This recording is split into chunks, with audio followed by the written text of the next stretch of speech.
Vous en avez assez des commentateurs tièdes? Briqueville-Mur, ce n'est pas du réchauffé. Est-ce que la SAQ, pas la SAAQ, mais la Société des alcools du Québec, Karima, devrait se contenter de vendre ses produits dans les succursales de la SAQ? Puis est-ce que les produits non alcoolisés, on devrait pouvoir les vendre eux autres aussi dans des épiceries, dans des entreprises indépendantes? C'est une question qu'on se pose de plus en plus parce qu'il y a des entreprises, des épiceries, des dépanneurs qui se disent « Hey, c'est un petit peu déloyal cette affaire-là. Là. Je veux dire, moi, je voudrais bien avoir la possibilité de ne vendre que mes produits. » En tout cas, on va en parler avec la Fédération canadienne de l'entreprise indépendante, François Vincent, qui est son vice-président, est au bout du fil. Bonjour. Bonjour. Qu'est-ce que vous reprochez précisément à la SAQ, donc au gouvernement, d'une certaine façon? On a quelques reproches, disons, puis on a pris le crayon pour le dire au ministre des Finances. D'abord, on reproche, on s'inquiète par rapport à l'ouverture des nouvelles zones SAQ dans certains commerces. On s'inquiète de ça parce que dans le fond, c'est la SAQ qui choisit les gagnants puis qui choisit les perdants. Donc oui, il y a certains petits détaillants qui vont pouvoir l'avoir. Donc c'est sûr que ça va générer plus de commerce pour eux. Quand on a regardé dans la liste, il y a aussi beaucoup de grandes entreprises. Donc, on voit que la SAQ favorise, d'une certaine façon, les consommateurs à aller vers des grandes chaînes. Puis la deuxième récrimination qu'on a, c'est qu'on voit que la SAQ élargit de plus en plus la disponibilité des produits non alcoolisés en vente chez elle. Mais là, à un moment donné, il y a un monopole sur les produits qu'elles vendent au niveau de l'alcool. Peux-tu donner un petit break aux détaillants? Puis se concentrer sur son propre mandat, plutôt que de dire, ben là, je vois que la clientèle s'en va vers les produits non alcoolisés, fait que je vais aller là. Fait que dans le fond, elle est joueur puis elle est arbitre en même temps. Fait qu'elle va pas se donner un carton jaune, mais moi, je leur donne un carton rouge. Mm-hmm. Et donc, il y a deux éléments là, qui sont importants dans ce que vous dites, là, cette ouverture-là des produits non alcoolisés, puis il y a l'autre question de ces succursales-là dans des entreprises, mais vous dites quand même qu'il y en a qui en bénéficient. Fait comment faire la part des choses, là, parce qu'il y en a aussi des entreprises qui vont dire non, nous autres, ça augmente l'achalandage, on est content. Donc, comment vous allez faire l'unanimité? Ben c'est sûr, on ne fera pas l'unanimité sur cette question-là des zones SAQ, mais en même temps, je veux dire, le détaillant qui vend à peu près les mêmes produits, qui lui n'a pas été favorisé parce qu'admettons, il y a un couche-tard dans la ville d'à côté qui lui va pouvoir avoir une zone SAQ ou un Costco, ben disons que c'est pas quelque chose qui va être perçu de la bonne façon. Les dirigeants de PME, eux autres, leur solution, on les a sondés sur la question de la SAQ, c'est 72% qui disent ben, les détaillants devraient pouvoir vendre aussi des produits alcoolisés, comme la SAQ. C'était une annonce récente, puis le gouvernement il a fait une bonne chose. Là, il ouvre des petites parties du monopole, des petits pas. C'est des petits pas, c'est bon. Nous, on pense qu'on devrait aller plus vite.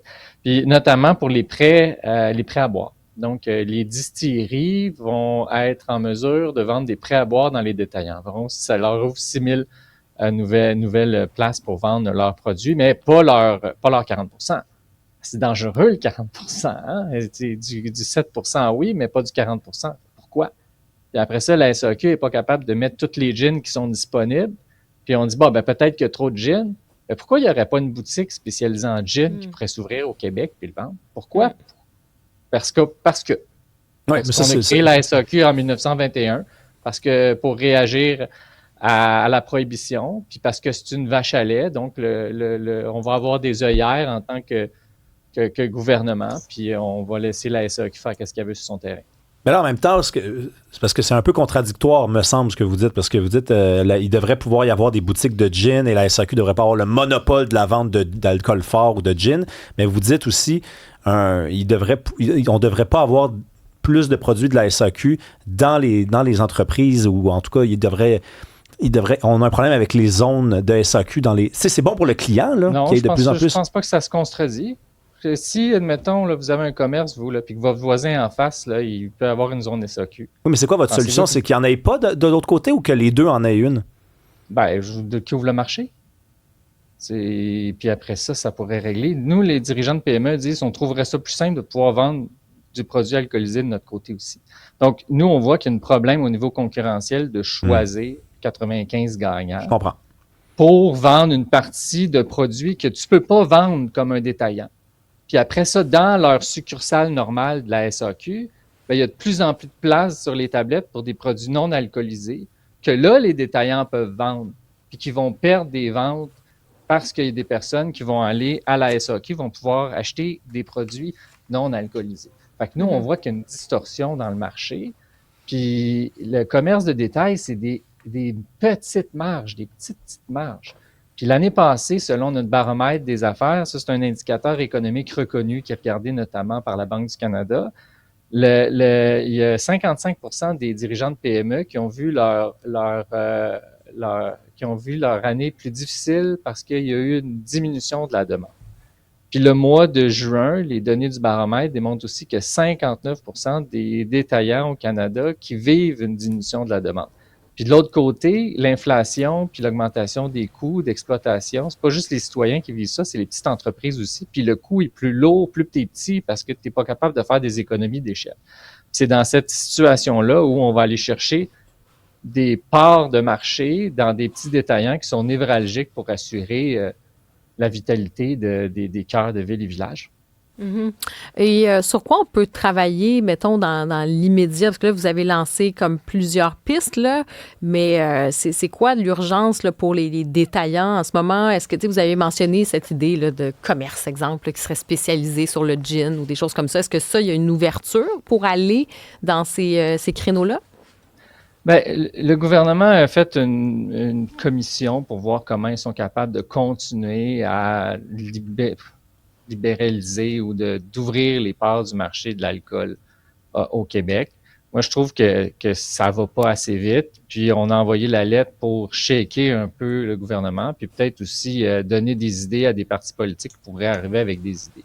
Mm-hmm. Mais je veux dire, vous avez la chance d'aller d'être quelques fois en France, là, puis je veux dire, vous pouvez acheter des bouteilles de vin un peu partout. Là. Mm-hmm. Je veux dire, les gens, ils se promènent pas ivres dans la rue, là, puis je veux dire, l'État français manque pas d'argent, tu sais, fait qu'il y a des modèles qui peuvent être l'État différents. français en manque peut-être pas, mais ils sont très, très, très endettés, là. Ils sont à 3 800 milliards d'euros de dette en ce moment, fait que c'est peut-être pas, faut peut-être pas ouvrir cette boîte de Pandore. Ils peuvent continuer à être endettés, le gouvernement, même s'il n'y a pas la SAQ. Je veux dire, il y a des modèles qui sont différents. Oui, tout à fait, c'est un autre modèle. C'est un autre modèle, tout à fait. Exact. Oui, puis mais tu sais, je pense que, je ne sais pas si on est mûr au Québec pour avoir cette conversation-là.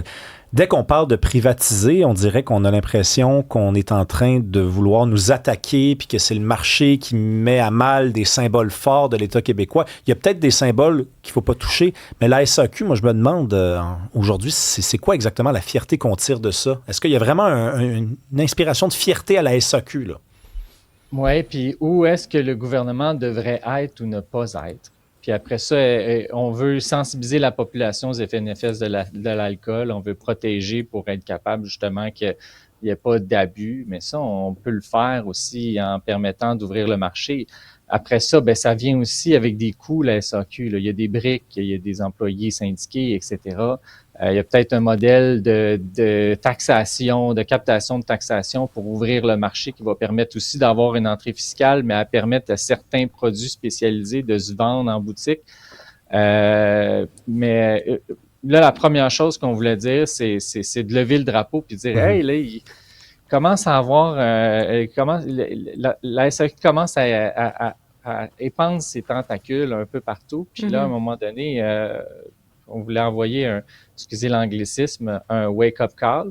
Puis après ça, tu sais, si on reste si on n'est pas capable d'avoir une discussion, comme vous dites, M. Villemur, comment on peut améliorer les choses? T'sais? Peut-être que c'est pas ce que je propose, mais 50% de qu'est-ce que je propose, mais il faut commencer à être capable de penser en dehors de la boîte, puis pas juste regarder ce débat-là avec des entrées fiscales possibles pour le gouvernement, mais comment on peut stimuler l'achat local, comment on peut mettre des conditions de marché favorables pour les détaillants, puis voir jusqu'où l'État devrait aller dans de la vente de produits. Puis juste peut-être en dernier point là, sur la stratégie de la SAQ pour le sans-alcool? Parce que c'est vrai qu'il y a une demande qui est en croissance. On voit les messages en ce moment. Hein. Il y a énormément de messages un peu anti-alcool, puis de sobriété, tout ça. Donc, ça devient aussi très populaire. Mais des fois, est-ce que ça ne devient pas difficile aussi? C'est-à-dire que tu as des producteurs qui sont connus, qui font aussi des versions non alcoolisées. Donc, il y a quand même une expertise. Peut-être que tu vas avoir la version alcoolisée qui va être à la SAQ et il y a une expertise à la SAQ aussi de dire, je sais pas, tu as le client qui arrive, va dire, ah, ça, j'aime ça, ce vin-là. Est-ce qu'il y a des producteurs intéressants qui font un type de vin similaire, mais non alcoolisé? Donc, ça devient pas un peu difficile de leur enlever aussi ce développement de marché? C'est un très bon point. Qu'on permette d'avoir un miroir dans les détaillants qui peuvent vendre ces produits-là.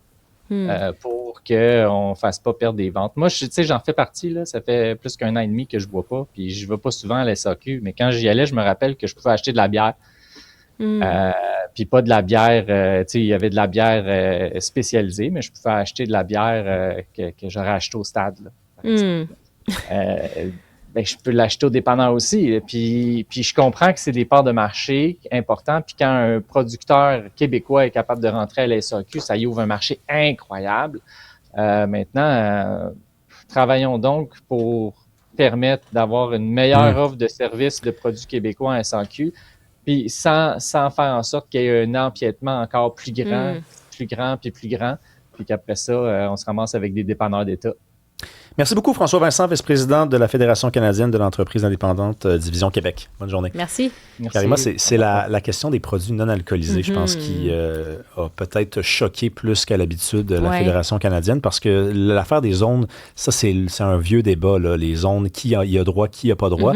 Mais les revenus de vente d'alcool à la SAQ sont en baisse, mais par contre, il y a une ivresse non alcoolisée en ce moment pour un engouement non ivre, appelez ça comme vous voulez, pour les produits non alcoolisés. Et ça, la SAQ sait que les gens, leur premier réflexe, ce n'est pas encore d'aller à la SAQ mais toi, les chercher. Mais toi, t'es pas au compte, ça, les produits non alcoolisés à la SAQ? Ben oui, pourquoi pas. Oui, mais parce que là, ils disent qu'il y a empiète, puis tout ça. Est-ce qu'on devrait c'est-à-dire, ça s'appelle la Société des alcools. Est-ce que ça devrait être juste l'alcool? Puis, OK, attends une minute. Tu veux dire pour ou contre dans le débat dans ce moment? Oui. Ou pour, OK, d'accord. Ben, je suis pas convaincu à 100% par la discussion que je viens d'avoir avec M. Vincent. Là, je veux dire, j'ai entendu son argument. J'aimerais bien entendre celui de la SAQ. Je trancherai pas aujourd'hui. Il y a une chose est certaine, c'est que la SAQ, il faut fermer la porte puisque les gens boivent de moins en moins, OK? Ou alors leur permettre de vendre des produits non alcoolisés. Je veux dire, c'est l'un ou l'autre. Mais sont-tu dans la stratégie, tu sais, comme on dit, le beurre, l'argent du beurre et plus, là? Tu sais, c'est ça aussi. C'est-à-dire peut-être qu'ils veulent s'accaparer ce marché-là qui commence à être extrêmement lucratif, mais en même temps, l'entreprise privée, elle est un peu en reste, là, tu sais. C'est ça, tout l'enjeu est là. Tu sais, t'as quand même des distilleurs. Je pense par exemple à Romeo Gin. Romeo Gin, ils vendent du gin, mais ils vendent maintenant des produits non alcoolisés. Fait qu'eux autres, il faut les écouter aussi quand ils nous disent non, moi j'aime ça être à la SAQ, moi. Ben oui, c'est sûr. C'est sûr que tu veux être à la SAQ si tu as des produits non alcoolisés. Tu veux être là, tu as un marché captif. C'est pour ça que c'est pas juste, parce que même si c'est convaincant ce qu'ils viennent nous dire, je veux dire, il y a quand même d'autres acteurs là-dedans, notamment les entreprises. Tu sais, il représente des entreprises indépendantes, mais il y a aussi des entreprises indépendantes qui sont très contentes d'aller à la SAQ. Mais en fait, c'est le réflexe, c'est bizarre, mais je vais le dire, peut-être les gens se disent, je sais qu'ils en vendent maintenant.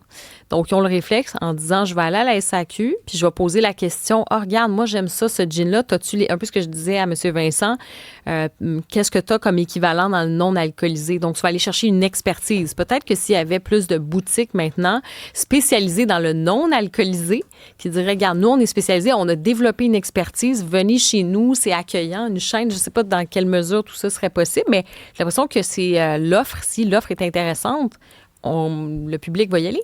Ben oui, tout à fait. Mais là, prends pas un petit coup. Un petit Virgin Gin. Non, allez.